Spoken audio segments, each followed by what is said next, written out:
Hey everyone, welcome back to another webinar episode. This time I've got a special guest for you. I've got Zamir Alakozi from Advent Legal, who is one of the lawyers that I work with for a number of years now, and I had the pleasure of sending clients to him as well. And he's been amazing throughout this entire process. And thank you so much for coming by, man. Such a pleasure, really appreciate it, man. Nice to work with you as always. Yeah, you too. And also holidays, we're all a little bit busy, but you took time out, so I appreciate that. Before we get to the technical questions, just wanted to kind of get an intro from you, how you got started in the industry. Where did you go to school, and what are your aspirations going forward now? Sure. Yeah, I went to law school in Ottawa. Okay. Nice. Great experience there. Had to move out here to start my practice, but had a good time there. And I've tried a few different things. That I worked in house for a little bit. I did the Bay Street and so forth, and just sort of fell into real estate and always loved it. I love the client engagement. And just the people that I work with and so forth. So it's been a few years, and planning to do real estate for a long time. Awesome. And now you have your own team as well and your own firm, I guess, right? Yeah. We've got a few law clerks that work there, and we've transitioned quite a bit during the pandemic, become completely virtual, remote, made things a little bit easier for clients. Amazing. Yeah, no, that's awesome. That's a great intro. And Zamir, just wanted to kind of pick your brain a little bit. Just tell me kind of what are you seeing in the market with your clients right now, because things are changing on the dime, and what are buyers and sellers feeling? How are the closings going on? What's kind of your overall perspective right now?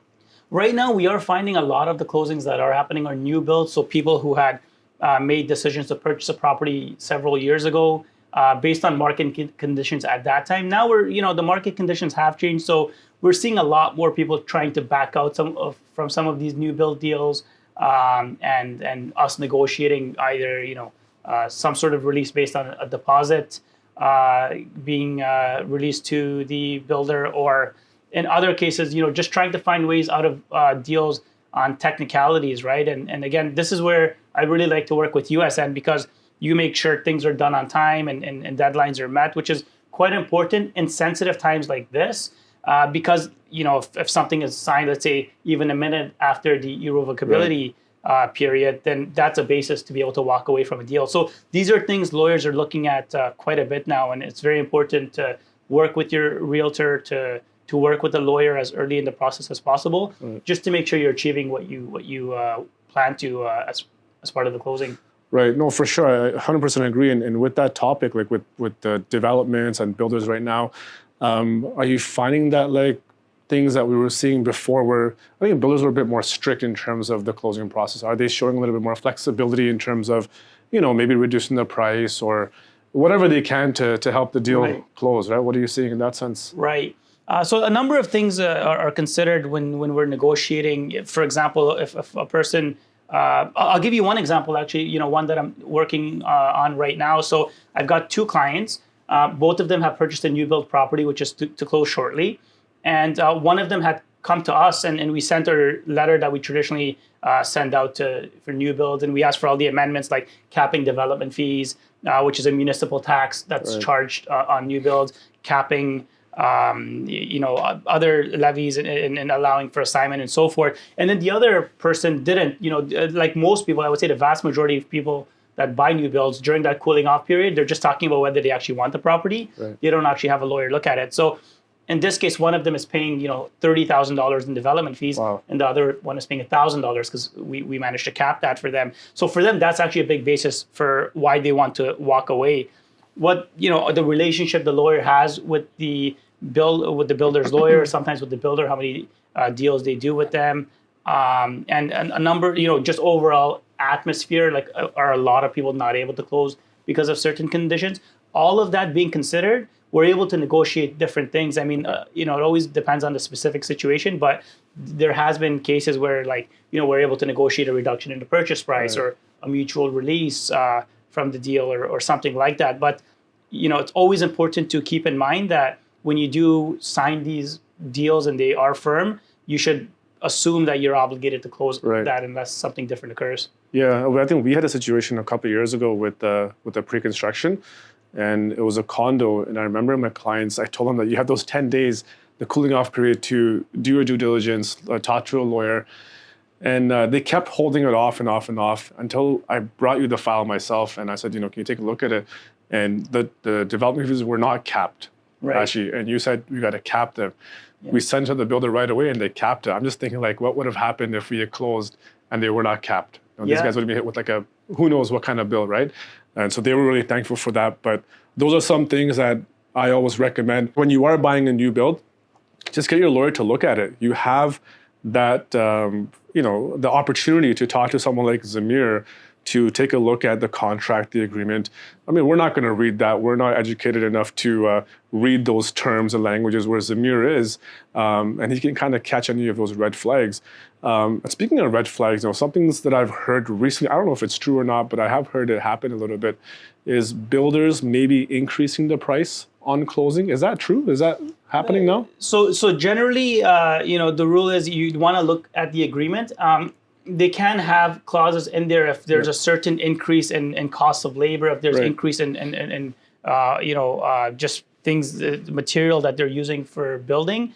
Certainly, it's possible, right? And people, this is, I think, one of the big things that a lot of people who are buying new builds don't really consider is the possibility of something like that being in the agreement. And also, just to quickly touch on the development fees again. How high those development fees can be. I mean, if you're building especially a large complex in a neighborhood, the municipality is the one that imposes that tax. So, there's going to be ambulance services, there's going to be electrical lines, and all of these things that are going to have to be built, right?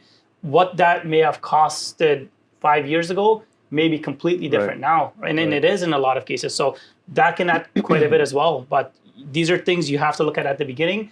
When you're at closing, oftentimes it's too late. And if you're negotiating a way out, it's not going to be something you'll be happy with. You're going to lose a little bit doing that. Right. And just to kind of clarify, the cooling off period, which is a 10-day cooling off period, that applies to condos in Ontario, right? That's right. What about like houses? What about freehold homes? Do they also have a cooling off period, or is that different? Or does it depend? Again, it depends on the agreement and how it's worded. But generally for new builds, they do have the 10-day cooling off period. The good thing is, as long as you're able to take it to a lawyer during that period and we send out the letter, even if they're responding afterwards, generally the rule is that you're still able to walk away from the deal. Gotcha. Amendments. Okay. So get that agreement reviewed with Zamir or a lawyer to cover any due diligence that you might want to do later on. And I guess just kind of sticking with this topic right now, a lot of times the appraisals are coming in a lot lower, like you mentioned, right? What I'm recommending to some of my clients right now who are buying pre-construction, and I've actually recommended this in the past as well, because this is always a risk of pre-construction, is that you may be required to put down 20%, but as a rule of thumb, always budget to put down 35%. Right. I think that extra buffer helps you in coming up with a little bit of a shortfall and less surprises at the end, because I think going forward, we are going to see a lot of appraisals come below the actual purchase price. So if you're in the market for a pre-construction, just add a little bit of a buffer. I know it's hard to come up with the capital, but before you even buy that property, see if you can come up with more money down in order to save yourself on the actual closing time. So I'm not sure if that's something that you would recommend, but I think it's kind of helped. I would say so. And I think also make sure, you're working with a mortgage broker who really understands the numbers, because one thing to keep in mind is the mortgage advance that the lawyers receive generally doesn't include things like land transfer tax, which in Toronto is double, right? So all of these numbers can add up quite a bit. So consider the closing costs as well. Absolutely. Within your budget. Moving on to another topic, when it comes to condos or resale condos, you and I have worked a lot on this when it comes to status certificates. Right. So let our audience know, what exactly is a status certificate? Why is that so important to review before you even firm up a deal on a resale condo? Certainly, yes. So when it comes to a status certificate, when you're buying a condominium, there's certain liabilities that you absorb, and then there's certain liabilities and responsibilities that the condo corporation itself has. So, each status certificate may be distinct in its various ways, but generally the rule is that everything outside of your unit, in most cases, is covered by the condo. So if you're talking about like a condo building, for example, like even the balcony, which you have exclusive use over, is owned by the condo. The elevators, the lobby, all of these things are operated and maintained by the condo corporation through a board of directors that you elect. Now, that also opens them up to liability exposure. So let's say someone is walking by the condo and they slip and fall and they hurt themselves, or a tenant is unhappy, which we've had a few cases of, and not the tenant, sorry, the owner is unhappy, they can't use the gym. because maybe of a COVID restriction. Right. So they're suing the condo. So all of these things, some may be small, some may be big. A lot of times it's covered by insurance. You have fiscal irresponsibility. So if we notice every 6 months the condo fees are just suddenly increasing, or the reserve fund is insufficient to maintain certain, cover certain expenses, those are things we want to know about, right? So let's say you're going into a condo expecting to pay $300 a month in condo fees, but the status certificate tells us, well, looking at the pattern, there's been lots of increases. Or maybe there's a big project coming up, what we call a special assessment. So if they're replacing, your windows, for example, that was a recent one that we had. It's just expenses you want to be prepared for, because all you really see is the home. You inspect it visually. You may have another inspection as well, but you don't really know the liability portion. And if you don't look at the status certificate and there are things on there, and you waive that condition, you've accepted all of those risks. Right. And going back to, let's just say there's a legal lawsuit against the building by a tenant or by an owner, are there various degrees which can hinder your decision? Are all legal lawsuits in the condo, are they all something to take seriously, or are they something to kind of overlook sometimes? It may not be a big deal. What are your recommendations on that? In my opinion, generally it's not a big deal, especially for larger complexes, you will have liabilities. My main concern generally is what is the lawsuit regarding, and is it covered through insurance, right? So a situation we had recently was a lawsuit between the condo corporation and a contractor who did some work, the work they did was deficient to the point where the structural integrity of some areas in the condo came into question, right? So for me, I see that, I'm like, okay, that's a lawsuit, but what's the bigger issue here, right? Because if you've got structural issues, that might be a big cost that they have to pay to remedy. And so it's hard to give a black and white answer, but generally, to answer your question, it's not it's not a red flag enough for me to say I think you should walk away from this. Right. And I think a lot of stuff that does show up in the certificate, you're better, you probably know what comes up there, but there are some serious red flags that a lawyer can catch, and even you as the realtor or buyer can also review it yourself. I still recommend getting a lawyer to review it, but sometimes things can be so detrimental that even if you buy it, then you'll have issues on the resale side of it. So for example, I know a couple of guys that did buy condos with a defective status certificate. Right. And now that condo is sort of blacklisted, or people know that it's not, it's compromised basically, right? So now it's good. The value of that condo has been impacted significantly. They're not able to get what they paid for, even a little bit more, because it's just kind of being blacklisted, right, in the eyes of people. So that tends to happen a lot. So when you're buying a condominium, review the status certificate, make sure that the maintenance fees are not going up way too high. And if they are, at the end of the day, it's still your decision to decide what you want to do. But always good to know what's coming in beforehand. And then regarding the reserve fund, what would you say? Is there a number that you would put that this condo should have this much money, or is it just depends on other factors? It's a very good question. So when we receive the status certificate, we receive a sort of summary of everything, because the actual status certificate, everything that it encompasses is hundreds of pages. There's studies and audits and so forth. So it's hard to say exactly, but on the status certificate, the conclusions of these independent audits, for example, and so forth, are on there that we can look at, and we can look at the conclusions as well. And generally, they will tell us, whether they feel it's healthy, whether they feel it's sufficient, and so forth. So when we review the status certificate, we know we're more interested in the questions, right? Oh, sorry, in the conclusions, and not so much at a specific number, because as people who are not auditors and may not be professional accountants, the numbers may not make complete sense to us, but as long as the auditor's conclusion is that it's sufficient and they're not expecting any sudden increases, then generally we're comfortable with that. Right. Okay. Awesome. That's good to know. Jumping back to resale properties. Now, a lot of times people who are selling their properties have tenants inside, right? Now, sometimes I think buyers assume that when they close on the property, the tenants will leave. And that doesn't happen all the time. It causes a big, big issue. What are you seeing in those situations? Have you had cases like that, and how do you remedy that? It's a very good question. So first thing you want to do is you want to go on the landlord-tenant board website, or maybe retain a paralegal. Do it correctly. You've got to give a 60-day notice. There's certain conditions that need to be met, and the landlord-tenant board is very, very strict, right? So It can't be like a handshake deal or an email or something like that where you've agreed and so forth. If your tenant has agreed that they will leave within the 60-day period, then make sure you fill out the appropriate forms, because if you don't, then you may end up being in breach of your agreement because you cannot provide vacant possession. Right. We are seeing quite a lot of it. Now, the cases where I noticed that we're able to close the smoothest is, first of all, is the engagement with the agent and the client knowing, the lawyer knowing what's happening, so we can work things out with the other side. But generally, if there's a mutual agreement, so sometimes that may involve some compensation to the tenant, for finding a new place and moving out and so forth, whatever the case might be. But negotiating it personally and then signing an agreement with the appropriate forms on the landlord-tenant board website is the best way to go. I hate to say it, but generally the landlord-tenant board does have a little bit of a reputation of being pro-tenant. Yeah.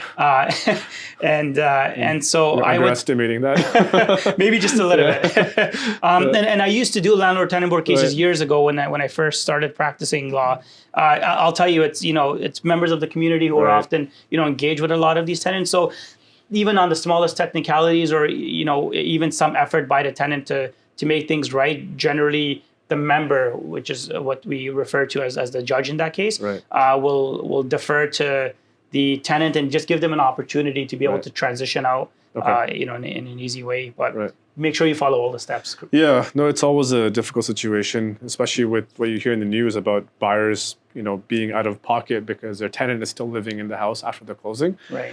And I always say that you always hear about the horror stories, right? But you never hear about the good stories. Right. And more often than not, there are more good stories than the bad ones, Right. So, if you are a home buyer, I think, like Zamir said, do your due diligence, have a dream team around you, speak to your lawyer, speak to your mortgage broker, realtor, even the paralegal, like you said, for the to represent the LTB. Yeah. Before you sign pen to paper. That's right. And then if you have a lawyer, so generally what you do is when we have any agreement of purchase and sale, you send it to me so I can review it and Right. have a quick call with the client, sometimes even before anything is signed. And certainly, before the conditions are waived. And that allows us to, meaningfully try and contribute and maybe add some clauses in there. So if there is tenants, and we're pretty confident the tenants will leave, but we want to make sure we qualify that a little bit. So there's some discretion there for us to be able to obtain an extension if we need to. Right. We can do that without having to renegotiate the entire agreement, because otherwise we would be in breach. Right. Now, let's just say, for example, if a closing is happening, the tenants were supposed to move out and they didn't move out, is the buyer obligated to close? I don't want to answer that question just that way, just because there's so many circumstances Right. that you have to I figured, consider. yeah. But I can tell you, it is a fundamental requirement that you do close and you provide vacant possession to the property, meaning that there's no tenants. And if the issues are, there's a small hole in the wall and there's a dispute there, the lawyers will try to work it out. Right. Really, you can't say I'm not going to close on that. But if the place is flooded, if the tenants are still there and it's not vacant, generally the rule is that you are in breach of the agreement. Whether that means you're not required to close or not, it's I need to know more facts and speak with the client. Yeah, I guess it really depends, which is a good segue into my next question, talking about the final walkthrough or the final visit to the property. So if you don't know, if you are a home buyer, in your agreement of purchase and sale, you will have a clause in there, or you should put a clause in there saying that you'll be allowed to visit the property at least 2 or 3 times before the actual closing. Right. And one thing Zamir always recommends to save one visit, probably a week or even a day or 2 before the actual closing. Yes. Why do you recommend that? What is the purpose of the walkthrough? And why is it so crucial for home buyers? Yeah, that's a great question. A lot of times I find people see these visits as an opportunity to show their family and friends, the new home that they're buying, which is nice, but really that's not the purpose, right? The purpose is for you to go in there, make sure things are in working order. All of the things that are in the agreement of purchase and sale are being, in good faith, obliged with. So when if you're going in there a month before closing and you're checking, making sure the fridge is working, there's no damage to the property and so forth, you don't know what's going to happen between that time and the actual closing. Yeah. If you're doing that much closer to the closing date, right? we have an opportunity now not only to make sure it's repaired quickly, but also in some cases they may not be able to, right? So if we're finding something serious, like a washing machine that just can't be replaced or a hole that just can't be repaired or whatever it is, we have a lot more leverage to negotiate holding back some funds maybe until it's repaired, right? So it just gives us a lot more control. And sometimes if it's serious enough, whether to assess if it's something that we can maybe consider walking away from, right? But it's much easier to do that when we're close to the closing date. So just sort of for the audience who doesn't know, what does it mean when you say holding back funds? What does that mean to the buyers in general? Right. So if you're buying, let's say, based on our assessment, we're estimating about $5,000 worth of damage or cost to replace some items that were supposed to be included. So what we can do, depending on the circumstances, is send all funds to the other side, to the lawyers of the sellers, except for that $5,000, which we will hold in trust.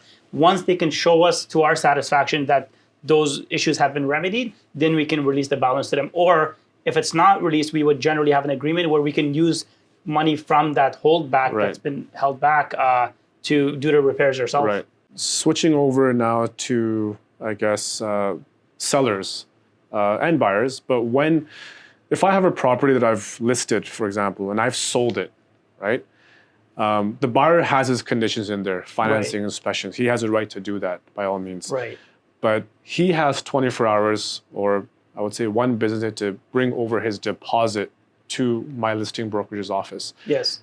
Let's just say, for example, even if the offer is conditional and he doesn't bring that deposit, what's the implications for the buyer? Do I, as a seller, have any right to sue for damages? Right. Not if it's conditional. Okay. Right. What we have been seeing an increase of recently is, there's an offer and it's accepted and the deal is firm and conditions are waived and so forth. And then they find out that the neighbor, a similar property was sold for, a much different price. And now they want to walk away from the deal. So the conditions, financing condition, inspection condition, status certificate condition, whatever they may be, all waived. The deal is firm. So a lot of times the clients, and sometimes I even, would say the agents believe as long as you don't give that deposit check, then you're in the clear. It's a big misconception. Right? It's a big misconception. Yeah. So not only can the sellers relist the property and sell it to a different buyer, they can do so without any mutual release or any agreement with the original buyer, right? So if there is let's say $100,000 less, if there's $100,000 loss, so they had to sell it for $100,000 less to somebody else. At the very least, they can come after the previous buyer and sue for that money. Right. So I think it's important for the realtor as well to refer over the buyers and sellers to the lawyers for questions that they can't answer. I think that requires legal expertise. I think it's a big shame if we try to answer legal questions on our own. And, things happen later on, and then we get in trouble for it. So that's what you're there for. That's why we get your help. And it saves you liability as well, right? You're avoiding any area that might be great legal advice. Definitely. Just a couple of more questions now. So let's just say the sale is done and the appliances in the home that were agreed to stay in the home, on a closing, we find out that the seller actually took those appliances with them and put in some older appliances. Have you seen that before? Is that common, and is that allowed? So it's a good question. Generally, I look at the wording to see whether it's allowed or not. So if the agent is referring specifically to those what we call chattels, those are anything that's movable, a fridge, a stove, whatever it may be. So if it's specific that those will stay there, then yes, it's very clear, who's in the wrong here.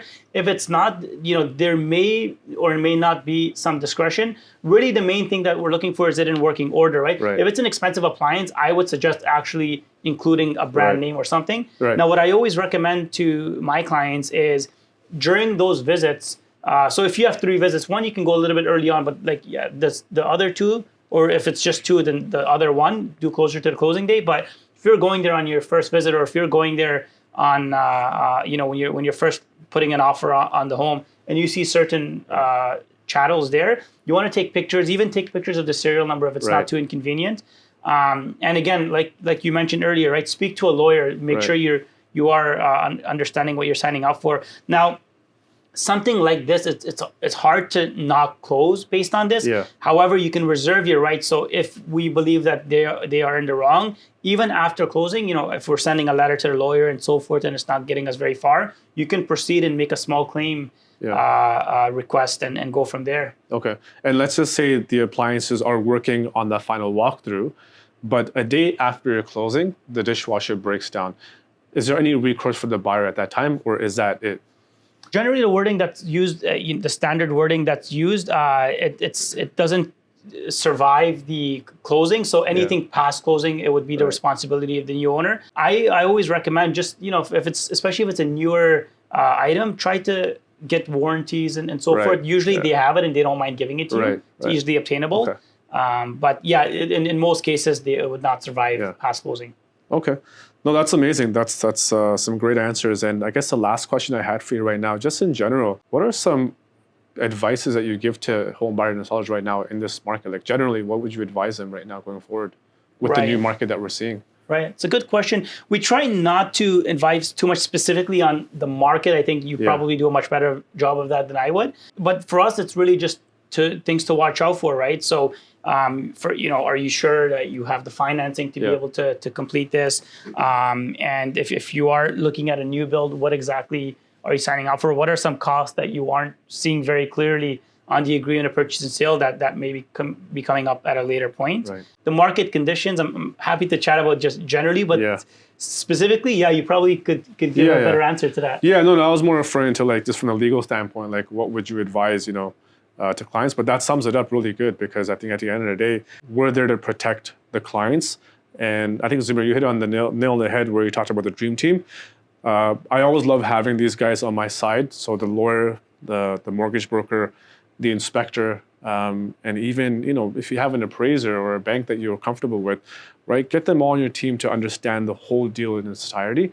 Just kind of doing it on your own is going to be quite troublesome, and it'll save you a lot of headaches. So thanks for the information. Of course. A couple of personal questions that I'm going to ask you now, aside from real estate and law. What's your favorite place to travel? To travel, it's been a while since I've traveled since COVID started. You've been busy with all the closing. That's why. I think the last time I traveled was shortly after I got married. Actually, okay, all right. It's been with this market. It's been pretty crazy. I would like to actually just go for a little bit of a world tour if things kind of slow down. Like I'd really like to go see India and China, and possibly if things are good enough, maybe go see Afghanistan. yeah, of course, why not? Yeah. I just came back from Turkey, so that's a good place to check out as well. It was amazing, beautiful. Good. How's the housing market in Turkey? It's a good question, man. I don't know, but I have a friend who has a house in Turkey, actually. Right. And he told me it's a lot more affordable than Toronto. So. That's what I hear. Yeah, I had a friend recently who I met who said he was able to buy just this mega home in Turkey. Yeah. And it was like $400,000 US, but it was like a mansion. So. Oh man. The short-term rental is pretty hot over there. Is that right? Airbnb. We stayed at Airbnb. Actually, it was my friend's apartment, but he Airbnbs it. So it's a good market for that. Okay. So there's your Turkey investing. A report right there for me and Zamir. But last question I had was, what's the best piece of advice somebody gave you? So as I mentioned, when I first started practicing law, a lot of times it's sort of you follow the herd, and everyone was moving to Bay Street and in-house and so forth. So that's the direction I went in. But one of my mentors actually early on had told me, if you really want to succeed, and whether that profession is a lawyer, I know you were a former accountant, right? So whatever the profession might be, it's really what makes you happy, what makes you want to get up and actually go to work every day and make you feel fulfilled. So that piece of advice really encouraged me to start my own firm and just be able to have that sort of interaction with regular people that a lot of people who are on Bay Street and so forth don't really get to experience much. That's amazing. Thank you so much, Zamir, for coming on. And if you need legal services, you can always contact Zamir and Advent Legal. I'll have his information at the bottom as well. Thank you so much, and we'll see you at the next episode.